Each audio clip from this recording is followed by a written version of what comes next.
अरे अरे ये कौन है?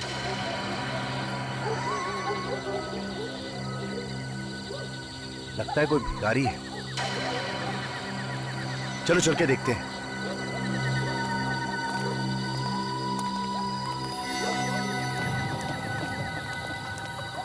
ये बेवड़ा, चल उठ, तेरा टाइम खत्म हो गया है, चल निकल यहाँ से। ठीक है, लुढ़क गया लगता है।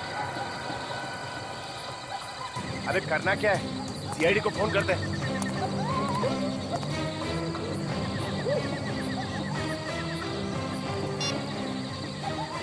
Hello hello CID.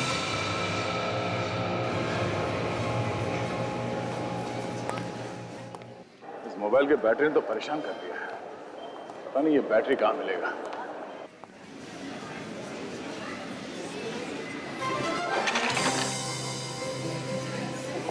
I am so sorry. मैं कर लूंगी। नहीं, इट्स ओके।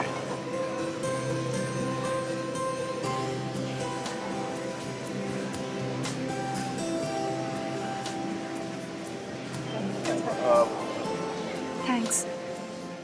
आप ठीक तो है ना? हाँ मैं ठीक हूँ। कितना हैंडसम है यार। इतनी जल्दी में क्या थी? थोड़ी देर बात तो कर लेती। शट अप प्रिया। तुम यहाँ शॉपिंग करने गई ये सब? चलो।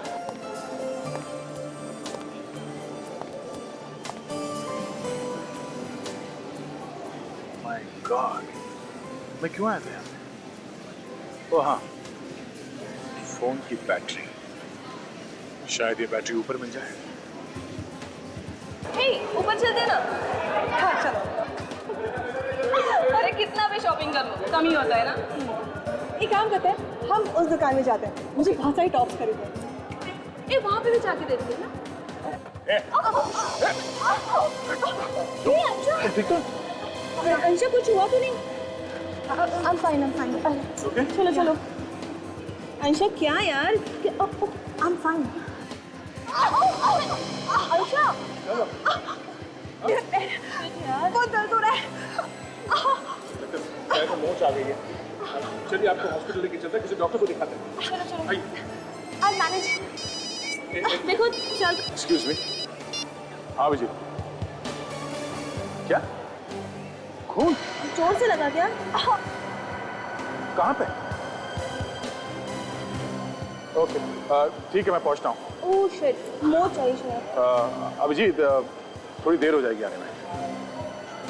मैं आके बताता हूँ तुमको, ठीक है? ओके। आप चलिए, मैं हॉस्पिटल लेके चलता हूँ आपको। ओके? Okay, we'll manage। देखिए, आपके पैर को चोट लगी है, कुछ भी हो सकता है, डॉक्टर को दिखा देते हैं। चलिए, मैं छोड़ देता हूँ हॉस्पिटल। संभाल के। आज 9 बजे दोस्तों के साथ फिल्म देखने का प्लान था। पर 9 तो बज गए। हाँ काजल, प्लान कैंसिल।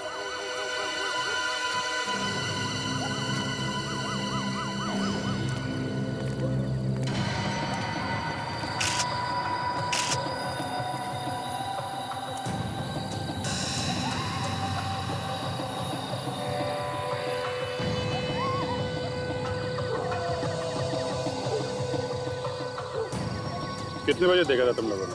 अभी अभी साहब, जैसे ही देखा आप लोगों को फोन कर दिया। कितने बजे की ड्यूटी है तुम लोगों? साहब रात की ड्यूटी लगी थी, अभी भी पहुंचा था रात को 8:30 बजे साहब।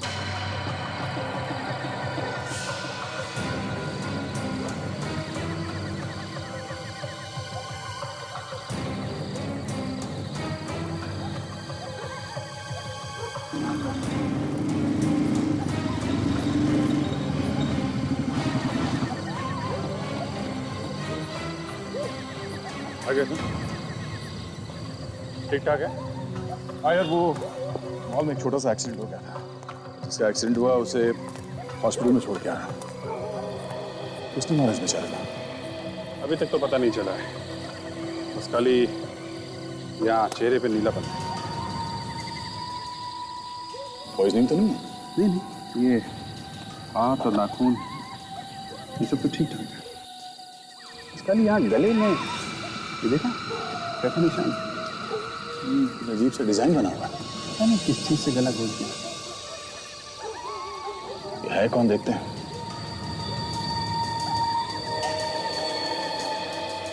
एक बात बता, तुम लोगों ने इस आदमी को यहाँ इस सोसाइटी के आसपास पहले कभी देखा? नहीं नहीं साहब।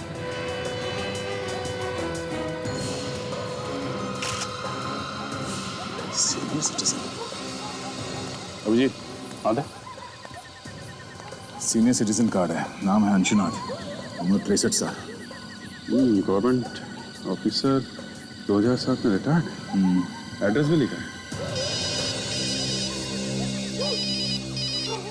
हेलो जी हाँ बोल रहा हूँ। खून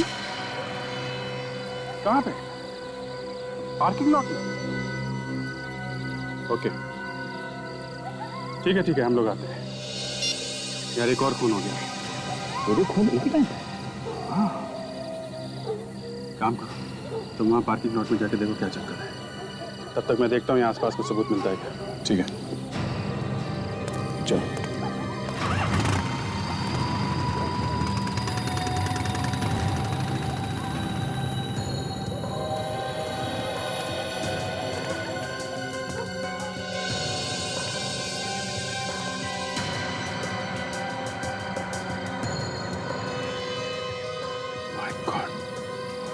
ये क्या चक्कर है?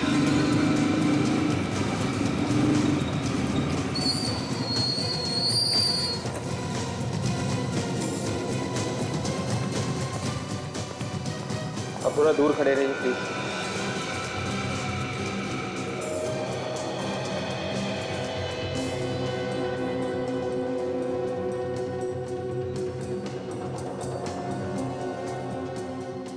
तुमने कब देखा इस लाश को? मैं नाइट की ड्यूटी करता हूँ सर।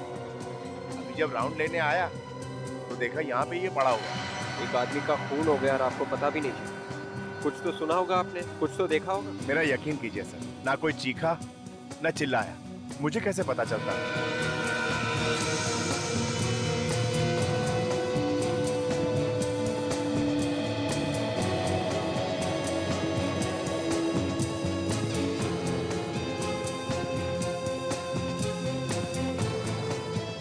टायर के निशान काफी गहरे हैं, ऐसे लगता है कोई यहाँ गाड़ी में छुप के बैठ के इस आदमी का इंतजार कर रहा था यहाँ आने का।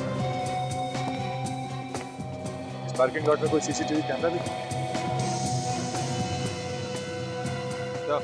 हाँ विवेक। हाँ सिर पे, हाँ वैसे जरूर खूनी ने इसे पीछे से मारा होगा। मगर इसके पैर से काफी खून निकला है, जरा बॉडी पर लो।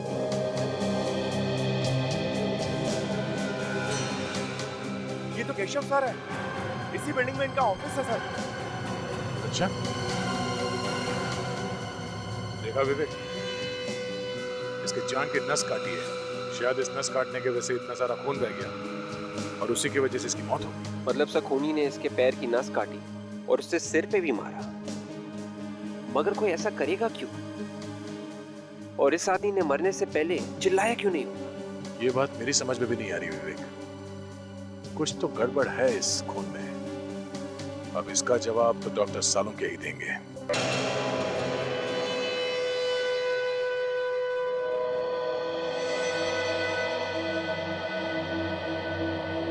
सालुंखे तू टेंशन में क्यों है? ये दो खून हुए इसलिए? अरे मुझे क्या टेंशन है भाई, मैं अपनी लैब में खड़ा हूं।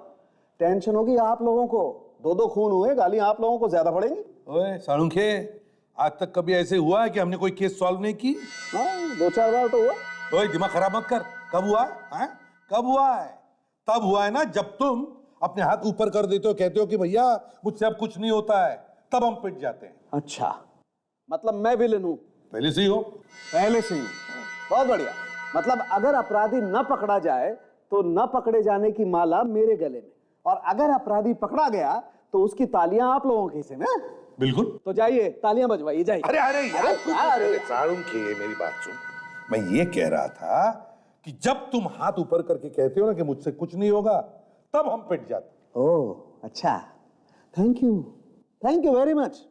आप लोगों ने कम से कम ये तो कबूल किया कि हम लोगों की वजह से आप लोगों की दुकान चल रही है। अरे हम इन लाशों के बारे में बात करते हैं। हाँ चलो। तो ये दोनों लाशें दो अलग कहानियां सुना रही हैं बॉस। अच्छा क्या क्या बोल रही है लाशें? ये दोनों खून एक ही आदमी ने किए हैं, है ना? एक ही आदमी ने नहीं किए। नहीं किए?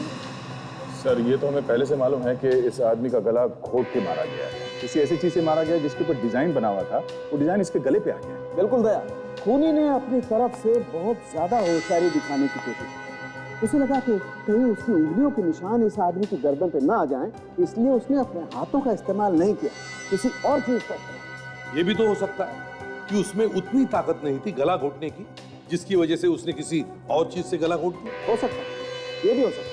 लेकिन एक बात बिल्कुल पक्की है बॉस, के खूनी अनाड़ी हड़बड़ाया हुआ है। शायद उसने पहली बार खून किया, लेकिन फिर भी खूनी हमारे लिए कुछ छोड़ गया।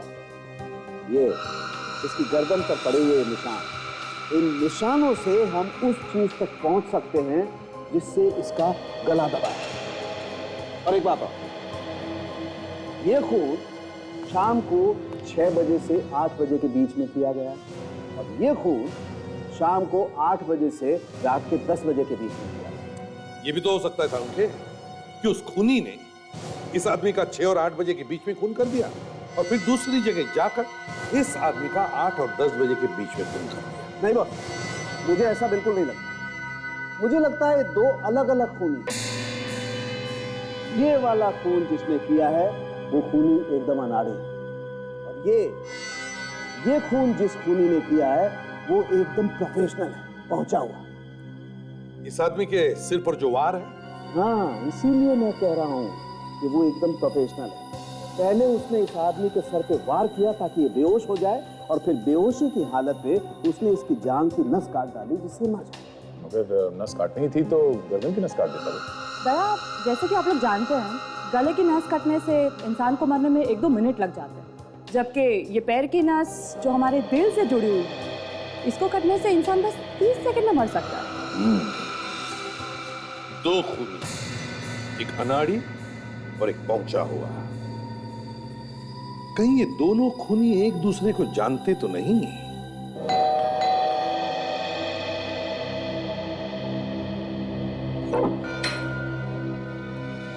जी, हम लोग सीआईडी से और अंशुनाथ जी के खून के बारे में पूछताछ करनी। जी, मैं उनकी बेटी हूँ। आइए, अंदर आइए। Thank you. घर में और कौन कौन रहता है? ये मेरे पति रजत है। हम लोग मम्मी पापा के साथ ही रहते हैं। ओह, आपकी मम्मी कहाँ है? वो मंदिर गई है पापा के लिए हवन करने, बस अभी आती होगी। ये आपकी मम्मी हवन करवाने अकेली गई है? जी, एक्चुअली पापा इन्हें ज्यादा पसंद नहीं करते थे। मैंने उनके मर्जी के खिलाफ जाकर रजत जी से शादी की थी, इसीलिए मम्मी ने उनके आत्मा की शांति के लिए रजत को हर पूजा और हवन से दूर रहने के लिए कहा। तो इसीलिए अकेली गई हैं हवन करवाने के लिए? जी सर, मरने के बाद कोई किसी से नाराज कैसे रह सकता है?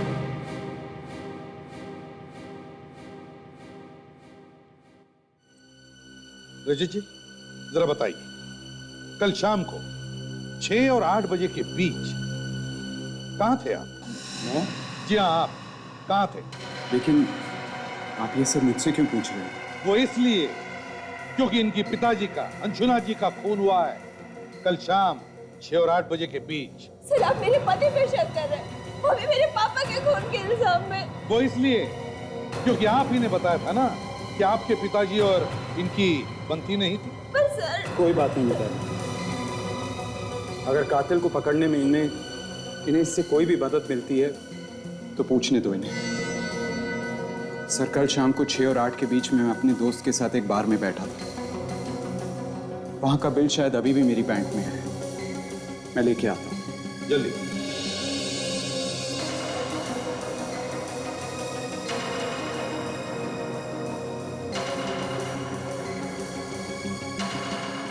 ये लीजिए सर।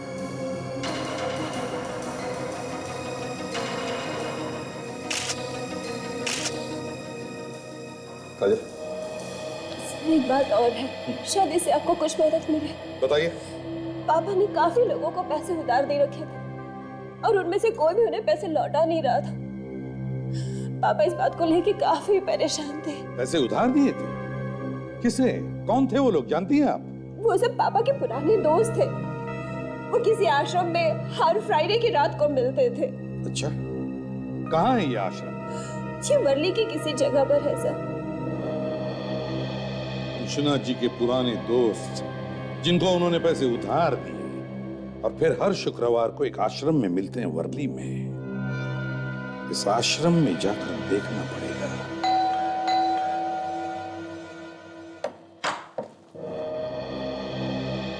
केशव का घर यही है? जी हाँ। हम लोग सीआईडी से। सीआईडी? आइए आइए अंदर। साहब, ये लोग सीआईडी से हैं, आप लोगों से मिलना चाहते हैं। जी कहिए। माफ कीजिए आप लोगों को तकलीफ दे रहे हैं, लेकिन हमें केशव के बारे में आपसे कुछ बातचीत करनी है। जी बोलिए। मैं ही केशव का पिता हूँ। ये मेरी पत्नी, ये मेरा छोटा भाई, ये उनका बेटा और ये उनकी पत्नी। देखिए, हम जानते हैं कि आप लोगों पे क्या बीत रही होगी, पर ये जानना बहुत जरूरी है कि केशव की किसी के साथ कोई दुश्मनी थी? केशव की दुश्मनी हो ही नहीं सकती थी। सोने के जैसा दिल था उसका। किसी से कोई लड़ाई झगड़ा वगैरह कुछ नहीं था। दुश्मनी नहीं तो कोई ऐसा आदमी जिसके साथ उसकी बनती ना हो? मुझे तो ऐसा कोई आदमी याद ही नहीं आता जो केशव भैया को पसंद ना करता हो। हाँ बेटे, तुम्हें कैसे याद आए? बिरजू, एक मिनट आप रुकिए उधर। ये जो अभी आपने कहा कि आपको कैसे याद आएगा, ये क्यों कहा आपने?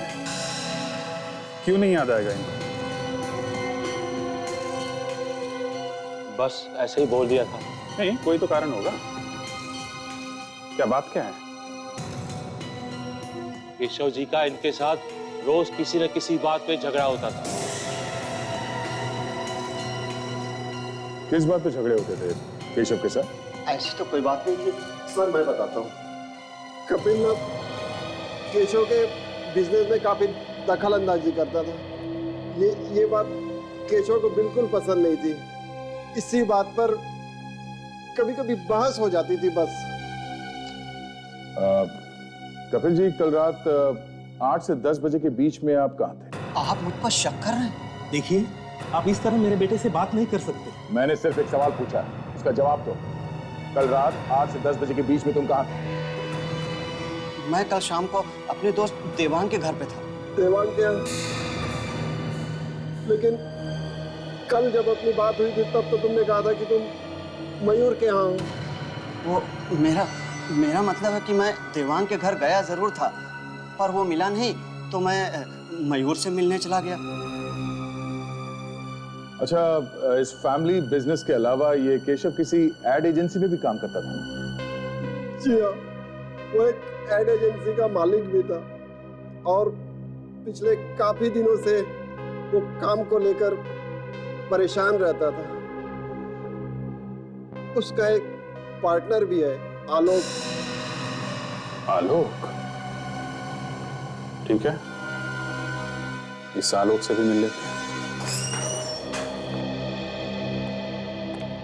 सर, इस आलोक को जरूर कुछ पता होगा। देखते हैं।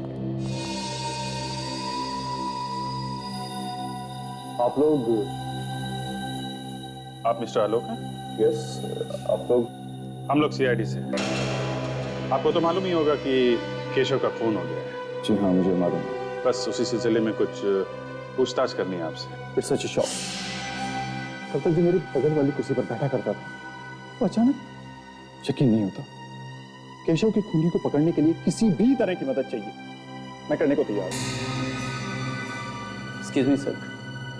सर, ये कुछ अर्जेंट पेपर्स हैं, क्लाइंट्स को भेजने हैं, आपके सिग्नेचर।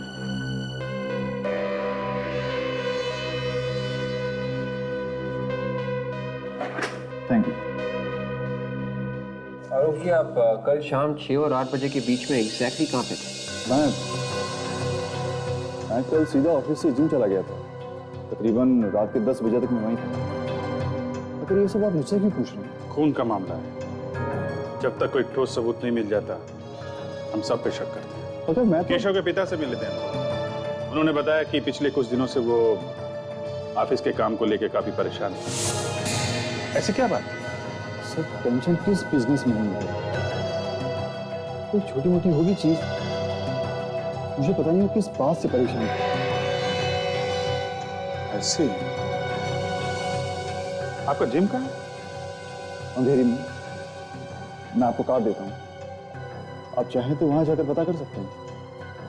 खैर वो तो हम लोग पता लगा ही लेंगे। फिलहाल के लिए थैंक यू, जरूरत पड़ी तो आपको दोबारा परेशान करेंगे।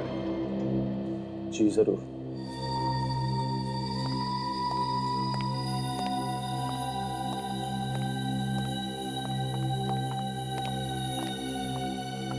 ये क्या चक्कर है? ताशा देखो जरा।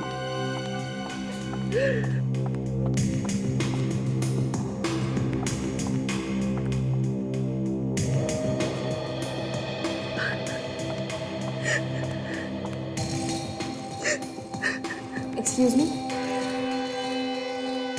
क्या हुआ? आप इस तरह बाहर से अंदर क्यों आ गए?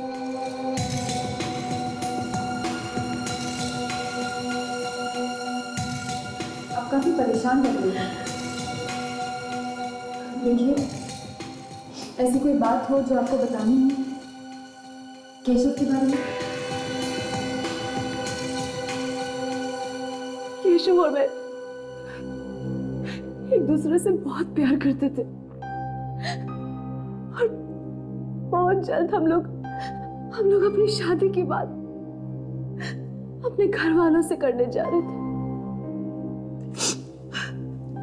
I'm really sorry, लेकिन ऑफिस में कोई ऐसा हो जिस पर आपको शक हो, ऐसा कोई जिससे केशव का लड़ाई झगड़ा हुआ हो? केशव सिर्फ एक इंसान से हमेशा परेशान रहते थे और वो है ये आलोक। आलोक और उनकी सोच कभी नहीं मिलती थी। हर रोज किसी न किसी बात पर ये दोनों बहस करते रहते थे। लेकिन ये आलोक तो कह रहा था कि वो दोनों बहुत अच्छे दोस्त थे। झूठ बोल रहा है ये आलोक। केशव तो उससे सीधे मुंह बात तक नहीं करते थे। उन्हें शक था कि आलोक कंपनी के पैसे में हेरा फेरी कर रहा है। अच्छा। और जब से केशव गए हैं ना मैम, तब से इस आलोक ने अपने कैबिन का लॉक तक चेंज कर दिया है। मुझे तो लगता है कि आलोक कुछ छुपा रहा है। मैम यकीन मानिए, इसी ने मेरे केशव को मारा, इसी आलोक ने। ये आप इतना यकीन के साथ कैसे कह सकते हैं? कोई सबूत है आपके पास? सबूत ही तो ढूंढने की कोशिश कर रही हूँ मैं, लेकिन मैं उसके कैबिन में अंदर जा नहीं पा रही। या तो ये खुद अंदर होता है या फिर कैबिन को लॉक करके चला जाता है। इसके और उसके पीने के अलावा इसके कैबिन में अंदर घुसने की परमिशन और किसी को नहीं है। ठीक है, आप बिल्कुल चिंता मत कीजिए। अब जो करना है हम लोग करेंगे।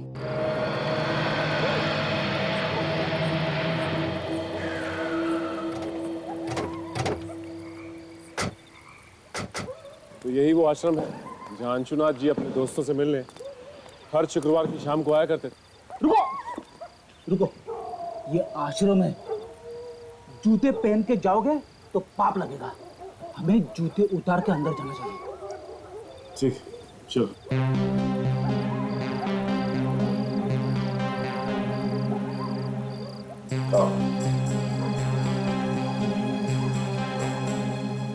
चलो और एक चाल चल।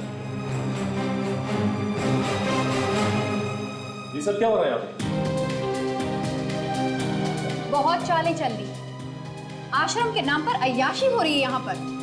आप? हम लोग सीआईडी से हैं। अंशुनाथ के खून के बारे में पूछताछ करने आए हैं। सीआईडी? हाँ सीआईडी।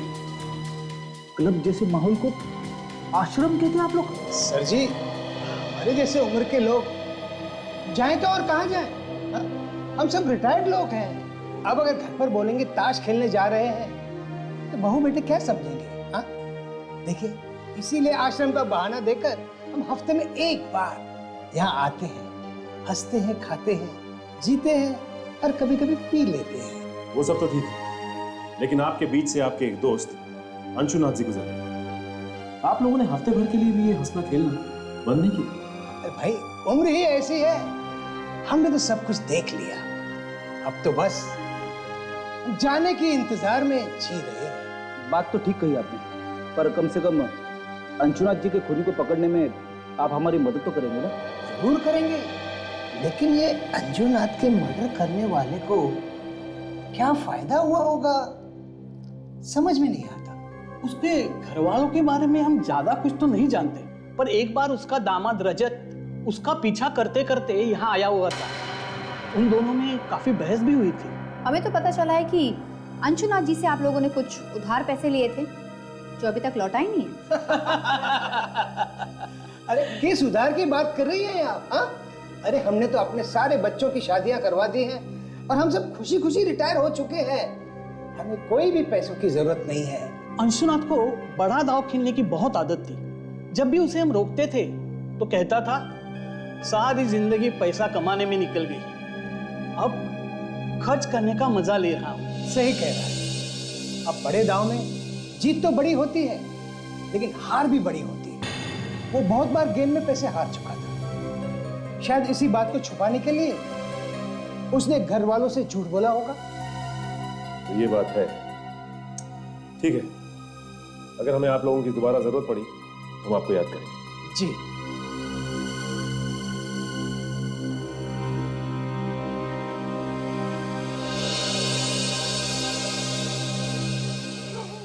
इस रजत को आश्रम की बात पता थी, इसने हमें घर पे क्यों नहीं बताया?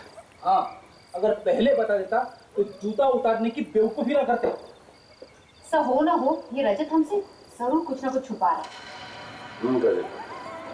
ये रजत काफी टेढ़ा आदमी लगता है। संगीत बार में से पता चला है कि उस शाम को 6 बजे से लेकर 8 बजे के बीच ये रजत वहीं पर बैठ कर ड्रिंक कर रहा था। वहां पर एक बारटेंडर है सर, जिसका नाम है समीर। उसने कहा कि वही उसे ड्रिंक सर्व कर रहा था। ओह, 6 और 8 बजे के बीच रजत बार में ही था। अच्छा सर, हम लोग आलोक के जिम से आ रहे हैं। वहां पता चला कि जिस रात खून हुआ था आलोक 8 से 10 बजे के बीच जिम में ही था, उसके इंस्ट्रक्टर ने बताया है। काजल ने अभी बताया कि रजत उस रात 6 और 8 बजे के बीच संगीन बार में था, और अब तुम कह रहे हो कि आलोक उस रात 8 और 10 बजे के बीच जिम में था। बड़े अच्छे तरीके से बचाव किया इन दोनों ने अपने आप का। हाँ सर, एक बोल रहा है कि वो जिम में था 8 से 10 बजे के बीच में, और दूसरा बोल रहा है कि वो बार में बैठा था 6 से 8 के बीच में, और दोनों खून उसी समय हुए। सर एक और बात है। क्या? जब हम लोग आलोक के ऑफिस गए थे तो वहां हमें केशव की गर्लफ्रेंड मिली थी, अनन्या, और अनन्या ने ताशा को बताया कि आलोक ने अपने ऑफिस में कुछ छुपाने की कोशिश की।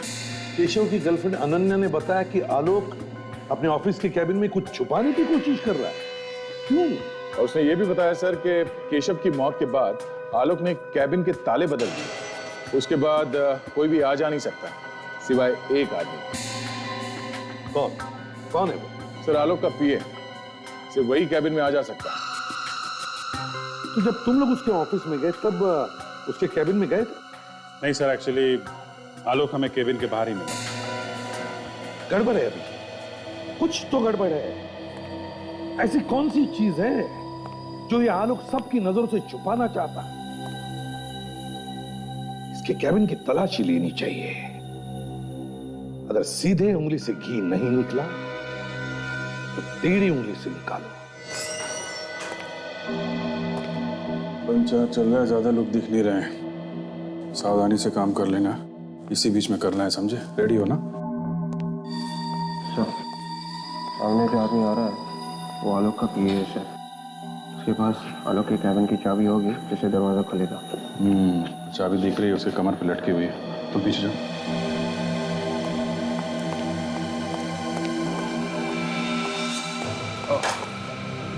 संभाल के लगी तो नहीं आपको? नहीं, 100 सर। अरे आप तो वो आलोक जी के पीए हैं ना? जी हाँ सर, आपने पहचान लिया मुझे? क्यों नहीं। कल आलोक जी से बात हो रही थी तो आप आए थे वो कुछ साइन कराने के लिए। जी हाँ जी। अच्छा सर, ये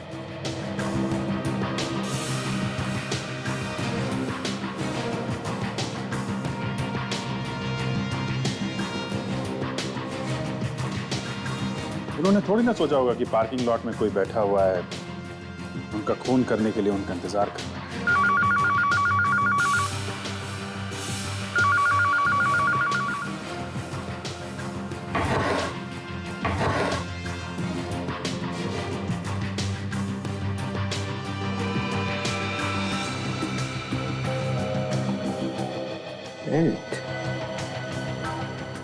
एक मिनट ये बेल्ट का पैटर्न बिल्कुल वैसा ही है जैसा हमें अंशुना के गले पे मिला। 9 बजे आ जाते थे? जी हाँ। और किस किस प्रोजेक्ट पे काम चल रहा था?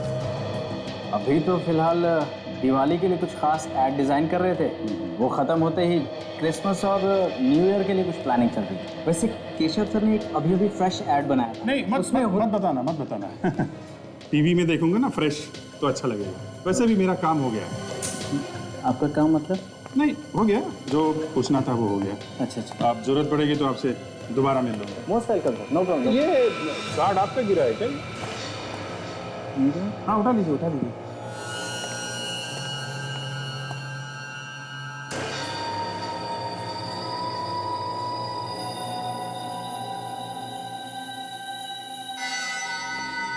ये है वो बेल्ट जो आलोक सबकी नजरों से अपने कैबिन में छुपा के रख रहा था। और सर डॉक्टर सालों ने भी कंफर्म किया है कि ये वही बेल्ट है जिससे अंशुनाथ का खून हुआ है। ये वही बेल्ट है जिससे अंशुनाथ का खून किया गया, मगर ये बेल्ट आलोक के पास कैसे? अगर ये यहाँ पे था तो वो वहां पे था। हाँ, जो दिख रहा है वो है नहीं। इसने दिखाया कि वो वहां पे था और उसने दिखाया कि वो यहाँ पे था। सर ये यहाँ पे था और वो वहां पे था, ये सब सचिन ये जो केस है इसे यहाँ वहां किया गया है। अभिजीत, क्या जानबूझ के किया गया या फिर अपने आप हुआ है? सर खूनी ने किया है तो जानबूझ के ही किया है। जो दिख रहा है वो है नहीं, जो नहीं दिख रहा है वो है। हाँ, तो तुम समझ गए मैं क्या कहना चाहता हूं। बस अब वक्त बर्बाद मत करो और फटाफट जाके पकड़ लो उसे जिसने भी ये किया है। तुम भी साथ में जाओ। अब सर वो मैं उससे पहले थोड़ी देर के लिए हॉस्पिटल जाना चाहता हूँ, किससे मिलना है सर, जरूरी काम है। हॉस्पिटल? ये केस के बीच में हॉस्पिटल कहाँ से आया? कुछ नहीं सर, कोई है जिसे दया ने अपनी जान पे खेल के बचाया। जान पे खेल के? कोई जान मान पे खेल के नहीं बचाया सर, वो लड़की सीढ़ियों से गिर रही थी तो मैंने उसे पकड़ लिया था। पकड़ लिया मतलब बचा लिया। बचाया तो है ना? हाँ। कोई लड़की गिरी थी क्या? नहीं तो फिर दया जाओ, तुम जल्दी से हॉस्पिटल जाओ, मगर जल्दी आना। अच्छा मैं भी चलूं? चलिए।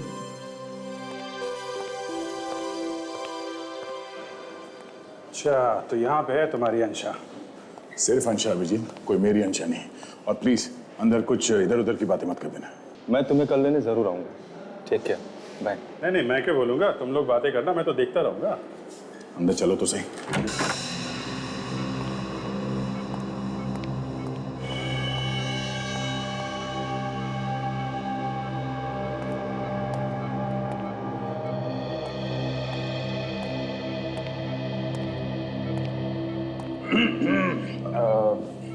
मैं अभिजीत हूँ। Sorry Abhijit my friend. कैसे हैं आप? दर्द अभी कम है, पर पैर मुड़ने की वजह से मुझे मोह चाहिए। But I will be fine. कल तक मुझे हॉस्पिटल से डिस्चार्ज भी मिल जाएगा। अच्छा, वेरी गुड।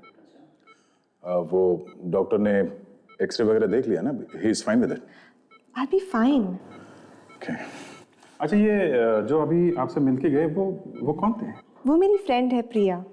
नहीं उसके पहले जो गए थे वो मेरी कजिन है, बंटी भैया। अच्छा बंटी भैया।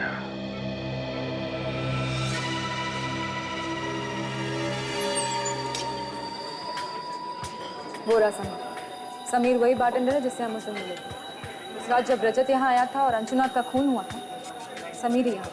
अरे मैडम आप? समीर हमें तुमसे कुछ पूछना है। मैडम रजत के बारे में जो कुछ भी मुझे मालूम था वो सब कुछ मैंने आपको बता दिया। नहीं रजत नहीं, ये फोटो देखिए, आपने इस आदमी को पहले कभी देखा है? ये तो हमारे रेगुलर कस्टमर है और कुछ ही दिनों से यहाँ पर आने लगे। कुछ ही दिनों से मतलब कब से? करीब 1 महीने पहले हमारे इसी बार के आगे उनकी कार खराब हो गई थी। सब मैकेनिक आने तक यहीं पर आके बैठे थे, तब से हर रोज आना जाना है उनका। ओके, अच्छा याद करके बताइए, वो आदमी रजत को जानता था? कभी बात करते हुए देखा आपने दोनों को? सर बात करते थे क्या, दोनों अच्छे दोस्त लगते थे और 3-3, 4-4 घंटों तक यहीं पर बातें करते रहते थे। Sameer, thank you very much. ACP sir को फोन करके बताइए।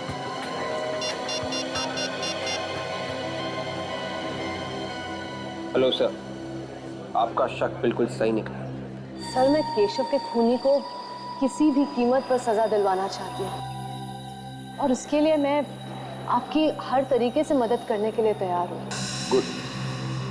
देखो आनंद, उसके खिलाफ सबूत तो हमारे पास है, मगर हम चाहते हैं कि तुम उसे खुद फोन करके यहाँ बुला लो। उससे कहो कि वो सबूत तुम्हारे पास है और तुम एक कीमत पर ही वो लौटाने के लिए तैयार हो। मगर सर ये तो कुछ नहीं होगा, घबराओ मत, समझे? देखो, सबूत ढूंढने की कोशिश करेगा और जब उसे कमरे में सबूत नहीं मिलेगा तो अपने आप को बचाने के लिए भागने की कोशिश करेगा और वो तुम्हारे पास आएगा सबूत लेने के लिए और हमारे जाल में फंस जाएगा, समझे? कुछ नहीं होगा, तुम्हें घबराओ मत। चलो जल्दी से फोन करो उसे। जी सर। करो। हेलो, मैं अनानिया बोल रही हूँ। मुझे पता है कि इस वक्त तुम क्या ढूंढ रहे हो। वो सबूत जो तुम सबसे बचाने की कोशिश कर रहे थे वो अब मेरे पास है और बहुत जल्द मैं उसे सीआईडी के पास भेजने वाली हूँ। अब तुम बच नहीं सकते। सीआईडी? नहीं अनन्या, मेरी बात सुनो, ऐसा मत करो प्लीज। तुम्हें इसकी जो कीमत चाहिए मैं चुकाने के लिए तैयार हूँ। प्लीज सीआईडी के पास मत जाओ। कीमत? वाओ, मेरे बोलने से पहले ही तुमने कीमत की बात छेड़ दी। मुझे तुम्हारे सबूत के लिए पूरे 50 लाख रुपए चाहिए। 50 लाख? देखो, हाँ, रकम की मत सोचो, अपनी जान के बारे में सोचो, वरना बिना टाइम वेस्ट किए मैं सीआईडी के पास चली जाऊंगी, समझे ना? नहीं, ठीक है, मैं तैयार हूँ। मुझे 2 घंटे में मिलो। मैं तुम्हारे पूरे पैसे कैश में दे दूंगा। प्लीज वो सबूत किसी और को मत दिखाना। मैं इतनी बेवकूफ नहीं हूँ। अच्छा, कहाँ मिलना है? मैं तुम्हें जगह का नाम एसएमएस करती हूँ। सर वो तैयार हो गया, हमें उसे जगह का नाम एसएमएस करना होगा। Very good Ananya. अब देखो शिकारी कैसे खुद शिकार बनकर हमारे जाल में फंस जाएगा।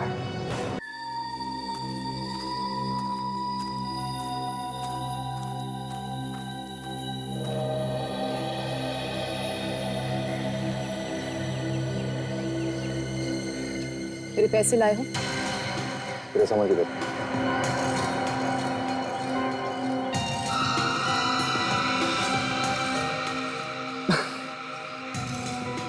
जितना मैंने तुम्हारे बारे में सोचा था, तुम उससे बहुत आगे निकली। केशव से बहुत प्यार करती थी ना तुम, उसी के खून का सबूत बेचने आ गई। वाह रे दुनिया। देखो, मैं यहाँ पर तुम्हारी बकवास सुनने नहीं। कल तक मेरे साथ केशव था, मेरे पास सब कुछ था, लेकिन आज जब वो नहीं है तो मुझे भी तो अपने कल के बारे में सोचना पड़ेगा ही ना। 50 लाख देने वाली हो ना तुम मुझे? हाँ, मगर उसमें थोड़ी सी प्रॉब्लम है। मजबूरी? ये कौन सा नया ड्रामा है?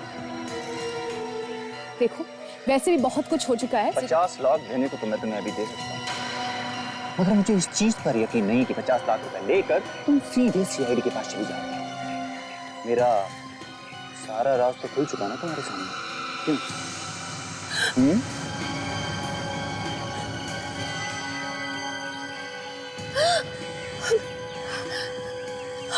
हमें बर्बाद करने निकली थी? हाँ? धमकी देती है हमें? Very wrong. तुम लोगों ने केशव को तो खत्म कर ही दिया, अब मुझे मारना चाहते हो? ठीक है, मारो मुझे, मारो गोली। शूटर। गन फेंक दो। ए, तुम दोनों का खेल खत्म हो चुका है, सरेंडर कर दो। अब नीचे, गन नीचे।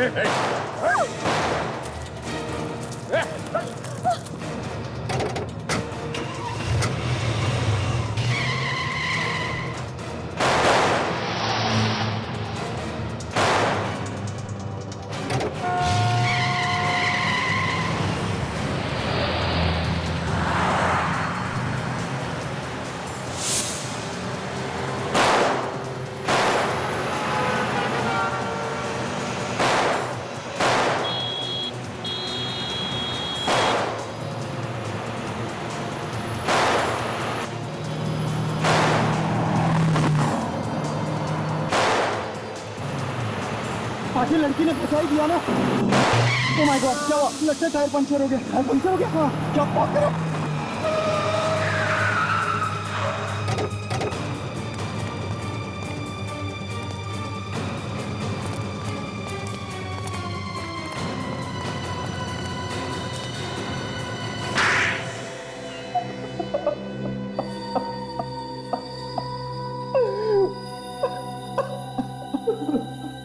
केशव और अंशुनाथ, जिन दो लोगों का खून तुम लोगों ने किया, उनकी लाशें डॉक्टर साळुंखे को कुछ कहानी सुना रही थी। वो कहानी अब हम तुम्हारे मुंह से सुनना चाहते हैं।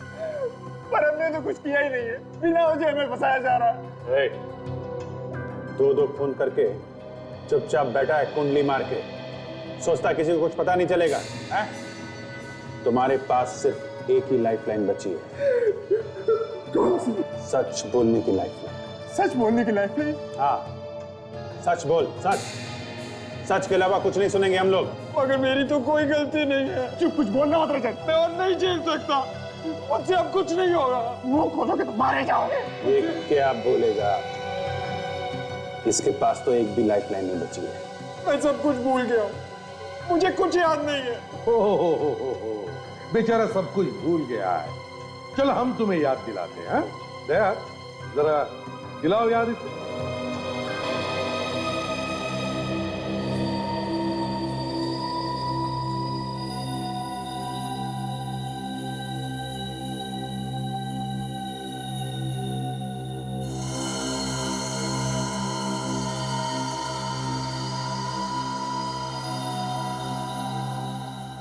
शहर में दो लोगों का खून होता है, दोनों एक दूसरे को नहीं जानते हैं। कोई नई बात नहीं है, ऐसा अक्सर होता है। दोनों का आपस में कोई संबंध नहीं। एक बूढ़ा आदमी रिटायर्ड, दूसरा एक एड एजेंसी का मालिक। दोनों खून दो अलग अलग जगह पे अलग अलग टाइम पे होते हैं।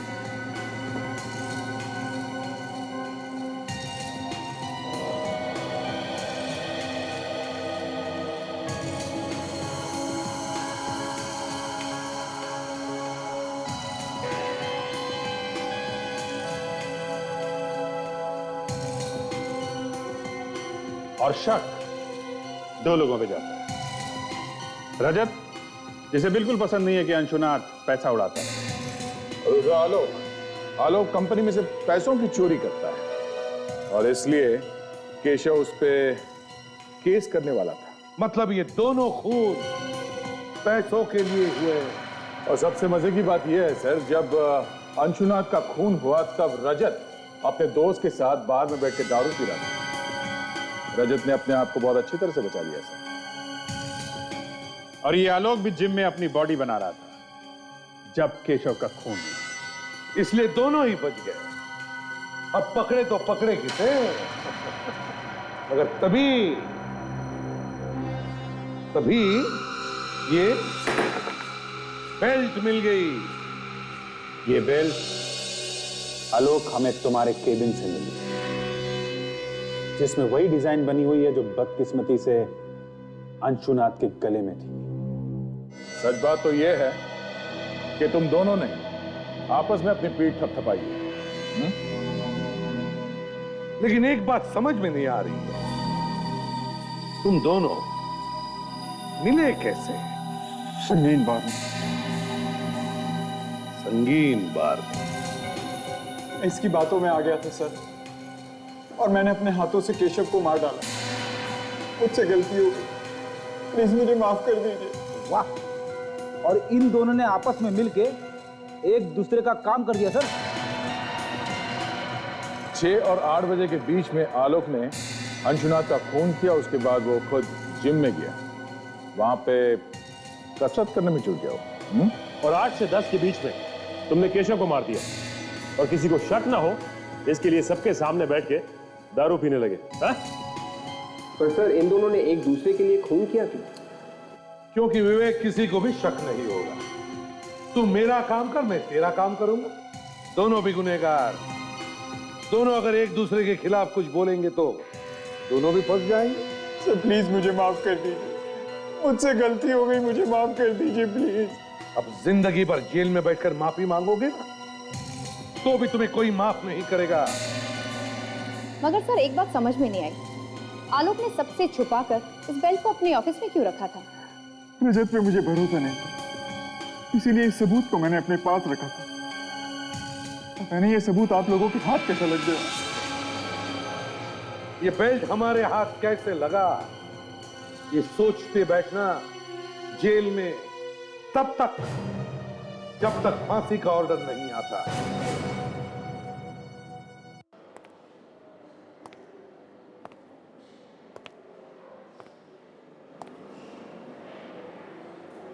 क्या हो गया? जी मेरी समझ में नहीं आ रहा है कि मैं क्या करूं और कैसे करूं। क्या समझ में नहीं आ रहा है? किसकी बात कर रहे हो? उसी की बात कर रहा हूं यार, और किसकी बात करूंगा? ये अंशा में ऐसा कुछ है, पता नहीं, बार बार उसी का ख्याल आता है दिमाग में। ऐसा लगता है कि मुझे उसके बारे में और भी जानना चाहिए। 2-3 बार मिलने में ही ऐसा लगने लगा है? हाँ यार, मेरी समझ में भी नहीं आ रहा कि इतनी जल्दी ऐसे कैसे हो गया। जब देखो दिमाग में उसी का ख्याल रहता है। कोई एक अजीब सा कनेक्शन है उसके साथ में। मुझे लगता है कि सिर्फ तुम्हें लगता है या उसे भी ऐसा महसूस हो रहा है? पता नहीं यार। अब जी तुम्हें तो मालूम ही है कि मेरे साथ क्या क्या हो चुका है। अब तो डर सा लगने लगा है कि कोई गलती ना हो जाए मुझसे। तुम्हें लगता है कि तुम फिर से चक्करों में ना फंस जाओ? हैं? पता नहीं। धीरे, एकदम से धीरे। दर्द हो रही है ना? हाँ। हाय। हाय। क्या कहा डॉक्टर ने? 1 हफ्ते में एकदम ठीक हो जाऊंगी, बिल्कुल पहले जैसे। बस तब तक चलना फिरना थोड़ा कम करना पड़ेगा। ये तो अच्छी बात है, तुम्हें रेस्ट की जरूरत है। You should take rest and take care also. I will drop you. Come. संभाल के प्लीज।